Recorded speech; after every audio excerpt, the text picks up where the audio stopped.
இன்றைக்கி நம்ம ரொம்ப ஹெல்த்தியாக ரொம்ப டேஸ்டியான பாலக் பன்னீர் எப்படி செய்யறது பார்க்கலாம். இதை என்ன ஒரு சிஸ்டர் தான் பண்ண சொன்னாங்க, அவங்களுக்காண்டி தான் இந்த ரெசிபி. இப்போ அது செய்கிறதுக்கு ஒரு பேனில் எண்ணெய் ஊற்றி பட்டை, கிராம்பு, அன்னாச்சி பூ, மராட்டி மொக்கு இதெல்லாம் கொஞ்சம் கொஞ்சமாக போட்டு ஃப்ரை பண்ணிக்கலாம். கொஞ்சமாக சோம்பு, கொஞ்சமாக முந்திரி பருப்பு, ஒரு பெரிய சைஸ் பெரிய வெங்காயம், ஒரு 5 பச்சை மிளகா, ஒரு பெரிய சைஸ் தக்காளி, இதெல்லாம் போட்டு நல்லா ஃப்ரை பண்ணதுக்கப்புறம் நல்லா கழுவி ஆஞ்சி எடுத்த பாலக்கீரை ரொம்ப நல்லது உடம்புக்கு. இது இப்படி செஞ்சு கொடுத்தா பிள்ளைங்க கண்டிப்பாக சாப்பிடுவாங்கனால இப்படி செய்கிறேன் நான். பாலக்கீரையை நல்லா கழுவிட்டு இது கட் பண்ணணும்னு அவசியம் இல்லை, அதை அப்படியே போட்டு வதக்கிடலாம். ஏன்னா அதை நம்ம அரைக்க தான் போகிறோம். இது நல்லா ஃப்ரை பண்ணிக்கணும். ஃப்ரை பண்ணி இதை நம்ம ஆற வச்சுக்கலாம். இது ஒரு பக்கம் ஆறட்டும். இப்போ இன்னொரு பேனில் என்ன பண்ணோன்னா எண்ணெய் ஊற்றி குட்டி குட்டியாக நம்ம க்யூப்ஸை கட் பண்ணியிருக்கிற பன்னீரை நல்லா ஃப்ரை பண்ணிக்கணும். ரொம்ப ப்ரௌனாக ஃப்ரை பண்ணணும்னு அவசியம் இல்லை, ஓரளவுக்கு அது நல்லா வதங்கணும்.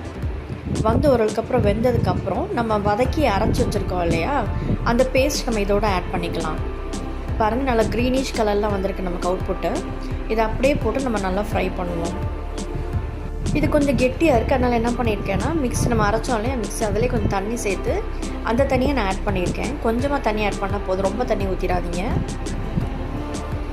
இப்போ இந்த மாதிரி நல்லா மிக்ஸ் பண்ணி விட்டுட்டு இதுக்கு தேவையான அளவு உப்பு, நான் இது வரைக்கும் உப்பு ஆட் பண்ணவே இல்லை, நான் இப்போ உப்பு தேவையான அளவு உப்பு போட்டுடலாம். போட்டு இன்னும் கொஞ்சம் நேரம் இது மூடி கொஞ்சம் நேரம் வேக வைப்போம். நம்ம என்ன தான் வதக்கி அரைச்சாலும் இன்னும் கொஞ்சம் நேரம் வேகணும். ஸோ ஒரு 5 நிமிஷம் மூடி வேக வைப்போம். பாருங்கள், இப்போ ஓரளவுக்கு வெந்துருச்சு. இப்போ நான் என்ன பண்ண போகிறேன்னா ஒரே ஒரு க்யூப் பட்டர் ஆட் பண்ண போகிறேன். ஸோ பட்டர் ஆட் பண்ணால் அது ஒரு பட்டரி ஃப்ளேவராக நல்லாயிருக்கும், குழந்தைங்க நல்லா என்ஜாய் பண்ணி சாப்பிடுவாங்க. ஸோ ஒரே ஒரு க்யூப் பட்டர் மட்டும் நான் ஆட் பண்ண போகிறேன். பட்டர் ஆட் பண்ணிட்டு இன்னும் கொஞ்சம் நேரம் நம்ம வேக வைக்கலாம். லைட்டாக மிக்ஸ் பண்ணிட்டு கொஞ்சம் நேரம் மூடி வச்சிங்கன்னா நல்லா வெந்துடும்.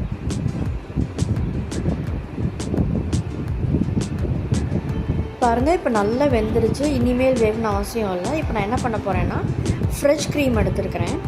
அதை மேலாப்பில் போட்டோம்னா ரொம்ப நல்லாயிருக்கும் டேஸ்ட்டு. இது குழந்தைங்களுக்கு கொடுக்கறதுனால ரொம்ப ஹெல்த்தியும் கூட. ஃப்ரெஷ் க்ரீம்லாம் பாலாடையிலேருந்து தான் எடுப்பாங்க. ஸோ பாலும் சேர்ந்த மாதிரி இருக்கும் இந்த டிஷ்ஷில். இதோடைய டேஸ்ட் ரொம்ப எம்மியாக இருக்கும். சின்னவங்களுக்கு பெரிய வரைக்கும் நல்லா என்ஜாய் பண்ணுவாங்க. இப்போ நான் அது கார்னிஷ் பண்ணுறதுக்காண்டி லைட்டாக கொஞ்சம் கொத்தமல்லி ஸ்ப்ரிங்கிள் பண்ணிவிட்டு கூட கொஞ்சம் ஃப்ரெஷ் க்ரீம் ஆட் பண்ண போகிறேன். ஸோ அது இன்னும் கொஞ்சம் டேஸ்ட் நல்லாயிருக்கும். சர்வ் பண்ணும்போது இப்படி சர்வ் பண்ணிங்கன்னா ரொம்ப என்ஜாய் பண்ணி சாப்பிடுவாங்க. கண்டிப்பாக அதை வீட்டில் ட்ரை பண்ணி பாருங்கள். Stay healthy. தேங்க்யூ, பாய்.